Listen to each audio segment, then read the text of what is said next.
ឯកឧត្តមឈៀស៊ីដារ៉ាអគ្គលេខាធិការរងសមាគមអតីតយុវជននិងនិវត្តជនកម្ពុជាតំណាងដល់ខ្ពង់ខ្ពស់ឯកឧត្តមគតិសង្ឃបណ្ឌិតគុណគឹមទេសរដ្ឋមន្ត្រីអនុប្រធាននិងជាអគ្គលេខាធិការសមាគមអតីតយុវជននិងនិវត្តជនកម្ពុជានៅព្រឹកថ្ងៃពុធទី29ខែកក្កដាឆ្នាំ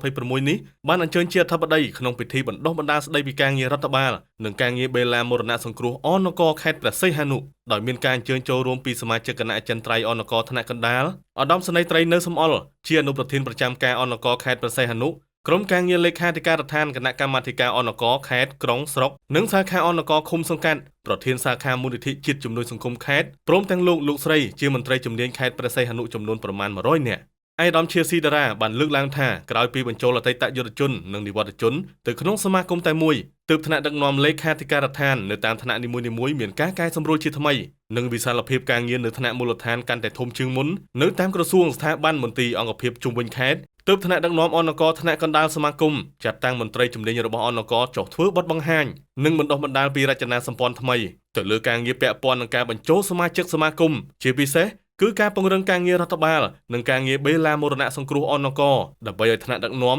និងក្រុមការងារលេខាធិការដ្ឋានអនគរគ្រប់ជាន់ថ្នាក់ក្នុងខេត្តព្រះសីហនុបានយល់និងអនុវត្តការងារបានកាន់តែល្អដើម្បីបម្រើការងារជូនអតីតយុវជននិងនិវត្តជនកាន់តែរហ័សនិងទាន់ពេលវេលាឯកឧត្តមបានជំរុញឲ្យអនគរថ្នាក់ខេត្តក្រុងស្រុកនិងអនគរឃុំសង្កាត់សិក្សាស្រាវជ្រាវនិងប្រមូលទិន្នន័យឲ្យបានជាក់លាក់ពាក់ព័ន្ធជាមួយអតីតយុវជននិងនិវត្តជនដែលជាសមាជិកអនគរមានជីវភាពក្រីក្រគ្មានដីគ្មានផ្ទះពិតប្រាកដដើម្បីទទួលបានដីផ្ទះពីសម្ដេចតេជោប្រធានអនគរនិងសម្ដេចធិបតីអនុប្រធានទី1អនគរឯកឧត្តមឈៀស៊ីដារ៉ាមានប្រសាសន៍ទៀតថាអនគរតាមថ្នាក់នីមួយៗត្រូវចុះជួបផ្ទាល់ដល់ក្នុងផ្ទះរបស់សមាជិកគ្រប់គ្រងស្ថិតិបញ្ជីឈ្មោះអតីតយុវជននិងនិវត្តជនទាំង1924នាក់ក្នុងខេត្តព្រះសីហនុដើម្បីដឹងសុខទុក្ខបង្កើនភាពស្និទ្ធស្នាលងាយស្រួលគ្រប់គ្រងនិងត្រូវចុះស្រង់ទិន្នន័យសមាជិកសមាគមទាំងអតីតយុវជននិងនិវត្តជនដើម្បីធ្វើជាសៀវភៅប្រវត្តិរូបសម្រាប់តម្កល់ទុកនៅថ្នាក់ឃុំសង្កាត់ថ្នាក់ក្រុងស្រុកថ្នាក់ខេត្តនិងនៅគណៈអចិន្ត្រៃយ៍អនគរថ្នាក់កណ្ដាល